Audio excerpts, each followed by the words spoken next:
Supreme কোর্টের নির্দেশকে বুড়ো আঙুল দেখিয়ে বিঘার পর বিঘা জমি ভরাটের চেষ্টা, বিপাকের মুখে হাওড়ার বাঁকড়া এলাকা। শুধু বাংলার মুখ্যমন্ত্রী মমতা বন্দ্যোপাধ্যায় নয়, হাইকোর্ট এমনকি সুপ্রিম কোর্টের নির্দেশকে বুড়ো আঙুল দেখিয়ে বিঘার পর বিঘা জলা জমি ভরাট করে এলাকাকে বিপদের মুখে ফেলার চেষ্টা করছে কয়েকজন জমি মাফিয়া। আর সেই ব্যাপারে প্রশাসনিক আধিকারিকরা চোখ বুজে বসে আছেন, তেনারা নাকি কিছুই জানেন না। হাওড়া বাঁকড়া 1 নম্বর পঞ্চায়েতের কবরপাড়া ও 2 নম্বর পঞ্চায়েতের খাপাড়া মিলে কয়েক বিঘা জলা জমি ভরাট করা হয়েছে, যার ফলে পুরো বাঁকড়া এলাকা বর্ষাকালে জলে ভেসে যাবে। বাঁকড়া 1 নম্বর পঞ্চায়েতের প্রধান আক্তার হোসেন মোল্লা জানান, শুনেছি ওইখানে ভরাট হচ্ছে, তবে আমার সাথে কেউ যোগাযোগ বা কোনো কাজের ব্যাপারে কেউ আলোচনা করেনি। আমি সম্পূর্ণ অন্ধকারই আছি।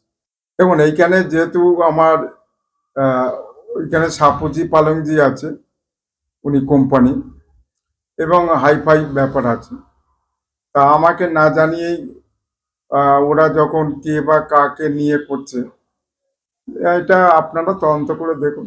আশ্চর্যের বিষয় হলো ডোমজুড়ের বিধায়ক কল্যাণ ঘোষ, যার কথা ছাড়া গাছের পাতাও নড়ে না, তার এলাকা নাকি এইসব জিনিসপত্র হচ্ছে তারা কিছুই জানেন না। আশ্চর্যের বিষয় হলো ডোমজুড়ের বিধায়ক কল্যাণ ঘোষ, যার কথা ছাড়া গাছের একটা পাতাও নড়ে না, এলাকায় সেই বিধায়ক পর্যন্ত বলছেন আমি এ ব্যাপারে কিছুই জানি না। দেখুন, আমি তো ডোমজুড়ের ছেলে, আমি বাঁকড়ার বাসিন্দা, ঠিক আছে। আমি তৃণমূলটা আজকে থেকে না 2007 থেকে আমি সক্রিয়ভাবে করছি। 2021-এর পর আমাদের এই ডোমজুড় তথা বাঁকড়াতে মানে কে কতটা জলাশয় ভরাট করতে পারে বা কতটা পুকুর ভরাট করতে পারে একটা কম্পিটিশন হচ্ছে। আমাদের বাঁকড়া 1, 2, 3 নেই করে সব পুকুর ভরাট হয়ে গেছে। আপনি যে জায়গাটার নাম বলছেন সেটা বাঁকড়া 2 নম্বর আর বাঁকড়া 1 নম্বর গ্রাম পঞ্চায়েতের মধ্যে পড়ে, কিন্তু আজকে পুকুর ভরাট বা জলাশয় ভরাটটা করছে কারা?